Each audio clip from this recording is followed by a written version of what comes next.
बंधुगण आज आम जाना क्यों मसरे जन्म हेले कौन हुए। माघ मसरे जन्म हेले दानी अतिथिपरायण पंडित बहु कुटुंबवंत देवभक्त एवं प्रियवासी होता है। फाल्गुन मसरे जन्म हेले दानी अतिथिपरायण पंडित बहु कुटुंबवंत देवभक्त एवं प्रियवासी होता है।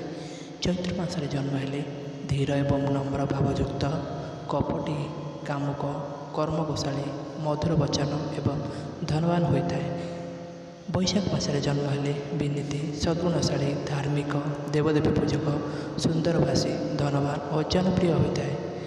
ज्येष्ठ मसरे जन्म हेले प्रवासी बुद्धिमान सुपंडित धार्मिक क्षमावान और देवदेवभक्त होता है।